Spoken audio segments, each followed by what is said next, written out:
Hello guys, good evening. आज है 28 जनवरी और 28 जनवरी की हम कुछ जो है करंट अफेयर करेंगे। तो आप मेरे चैनल को डेली देखें ताकि आपको रोज़ाना की करंट अफेयर आपको मिल जाए। और मेरे चैनल को प्लीज़ आप सब्सक्राइब ज़रूर कीजिए ताकि जैसे ही वीडियो, क्योंकि ये अभी रिकॉर्डेड वीडियो चल रही है, तो जैसे ही वीडियो आती है आपको जो है इन्फॉर्मेशन मिल जाए। और इसके अलावा इसको लाइक कीजिए और आप अपने व्हाट्सएप पे भी इसका लिंक का स्टेटस लगा सकते हैं और इसको ज़्यादा से ज़्यादा शेयर कर सकते हैं। तो लेट्स स्टार्ट। तो देखिए, international customs day was observe on 26 जनवरी। अंतर्राष्ट्रीय सीमा शुल्क दिवस इंटरनेशनल कस्टम्स डे कब मनाया जाता है? 26 जनवरी को मनाया जाता है। The theme of this year as given by World Custom Organisation. अब इस बार जो थीम दी गई वो किसके द्वारा दी गई? वर्ल्ड कस्टम्स ऑर्गेनाइजेशन के द्वारा। और वो थीम क्या थी? Customs bolstering recovery renewable and resilience for the sustainable supply chain, यानी एक स्थायी आपूर्ति श्रृंखला के लिए सीमा शुल्क वसूली, नवीनीकरण और लचीलापन है। ओके, सीमा शुल्क क्या है? एक वसूली, नवीनीकरण और लचीलापन है। तो मेन आप ये याद रखना, customs bolstering recovery renewable and resilience for a sustainable supply chain. और उसके बाद हम कर लेते हैं आपका वर्ल्ड कस्टम ऑर्गेनाइजेशन के बारे में। इसमें क्या है? वर्ल्ड कस्टम ऑर्गेनाइजेशन इसने ही रिलीज़ किया ना थीम। तो ये क्या है? इसका फॉर्मेशन कब हुआ था? 26 जनवरी 1952 को, 1952 में। और इसका हेडक्वार्टर कहाँ है? ब्रुसेल, बेल्जियम के अंदर इसका हेडक्वार्टर है। आगे देखिए next. During April to November, April और नवंबर के दौरान 2020 total FDI inflow of $58.37 billion has been received. यानी अप्रैल से नवंबर तक 2020 में हमें FDI कितना मिला है? $58.37 बिलियन, यानी 58.37 बिलियन जो है हमें रिसीव हुआ है। It is the highest ever for its 8 month for है फाइनेंशियल ईयर। किसी भी फाइनेंशियल ईयर में, यानी अगर पीछे का फाइनेंशियल ईयर देखे अप्रैल से नवंबर, तो इसमें सबसे ज़्यादा है ये। And 22% higher as compared to first 8 month of 2019 से 20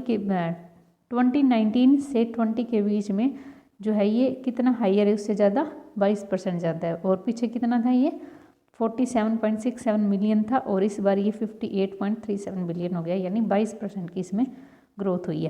तो अप्रैल से नवंबर 2020 के दौरान 58.37 मिलियन अमेरिकी डॉलर का कुल FDI प्राप्त हुई और यह वित्त वर्ष के पहले 8 महीनों के लिए सबसे अधिक है। और 2019 से पहले 8 महीनों में US डॉलर जो है इतना उसके 22% इससे अधिक है। ओके, तो मेन सिंपल सी बात है, FDI इस बार कितना है? $58.37 मिलियन। Okay, billion. आगे देखिए next. Lok Sabha speaker Om Birla inaugurated the Bharat Parv 2021 a virtual national festival. Lok Sabha अध्यक्ष ओम बिरला ने भारत पर्व 2021 का उद्घाटन किया, जो एक आभासी राष्ट्रीय त्यौहार था। तो इसका नाम क्या है? भारत पर्व 2021। ये इनॉग्रेट किसने किया? ओम बिरला जी ने, जो लोकसभा के स्पीकर है। और इनकी कॉन्स्टिट्यूटिव बनती है कोटा, राजस्थान से आई है। ओके, चुन के आए थे कोटा, राजस्थान से। ओके, आगे देखो। स्वामीनाथन जानकी रमन एंड अश्वनी कुमार तिवारी, दो नाम याद रखना, स्वामीनाथन जानकी रमन और Ashwani Kumar Tiwari has been appointment the new MD managing director of SBI State Bank of India के नए प्रबंधन निदेशक कौन बने? स्वामीनाथन जानकी रमन और अश्वनी कुमार तिवारी। ओके, आगे देखिए। India has announce please pledged of $1,50,000 to UN peace building fund. Bharat ने संयुक्त राष्ट्र शांति निधि के लिए जो $1,50,000 की राशि की घोषणा की है। ओके, तो ये राशि पूछी जा सकती है आपको। आगे देखो। Prime minister Narendra Modi chaired meeting of 35th edition of Pragati. Pragati की 35वीं मीटिंग में अध्यक्षता करेंगे कौन? हमारे प्राइम मिनिस्टर नरेंद्र मोदी। तो ये प्रगति की फुल फॉर्म है, ये यहाँ वाली देखो, proactive governance and timely implementation. Okay, आगे देखो। India's economical growth is the forecast to be 7.3% in calendar year 2021 by UN। UN ने क्या बताया है कि कैलेंडर ईयर 2021 में, एक तो होता है फाइनेंशियल ईयर, एक होता है कैलेंडर ईयर। कैलेंडर ईयर तो हम जो करते हैं जनवरी से दिसंबर, और ये होता है अप्रैल टू मार्च। तो ये जो कैलेंडर ईयर है 2021 का, इसमें UN ने बताया कि ये 7.3% की ग्रोथ करेगा। The Indian economical is estimated to contract by 9.6% in calendar year 2020। और ये 2020 में ये माइनस हो गई थी 9.6%। As per the world economical situation and prospect 2021 produce by United Nation department of economical and social affairs. इसके अनुसार 2020 में ये -9.6 थी और ये 2021 में 7.3 हो जाएगी। आगे देखिए। In Madhya Pradesh chief minister Shivraj Singh Chauhan has launch a new scheme Pankh Abhiyan. Madhya Pradesh के CM जी हैं शिवराज सिंह चौहान, उन्होंने एक नई स्कीम लॉन्च की जिसका नाम है पंख अभियान। 24 जनवरी को to mark occasion of national girl child day. 24 जनवरी को हमने नेशनल गर्ल चाइल्ड डे मनाया था, तो इसके उपलक्ष्य पे उन्होंने पंख अभियान नाम की एक स्कीम लॉन्च की है। ओके, नेक्स्ट देखिए।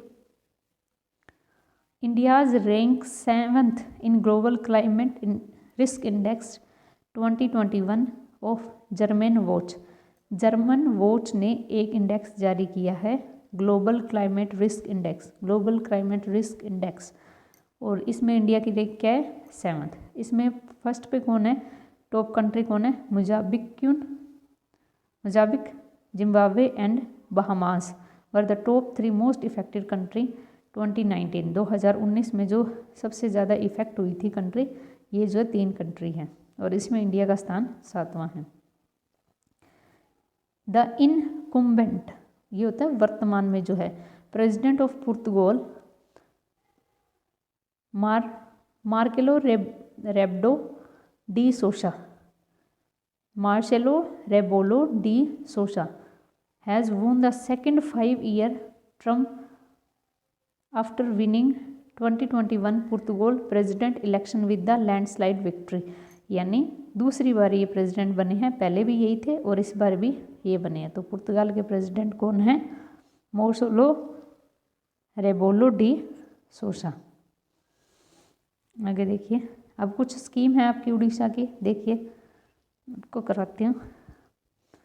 कालिया स्कीम, पीठा scheme, Ama Ghare LED scheme, सुनेद्र scheme, Abadha scheme, e certificate project, Jal Shakti programme, जग मिशन, मोर जीवन, मोर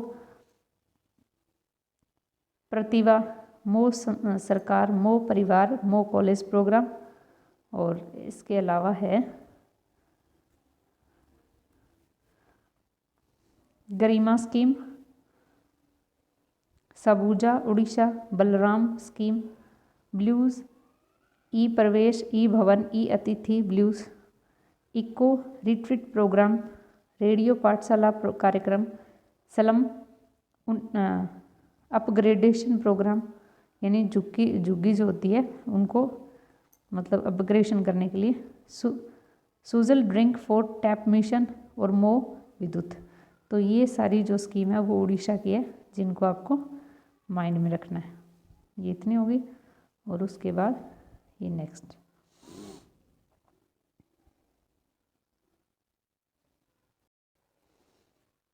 तो thank you so much for watching my session.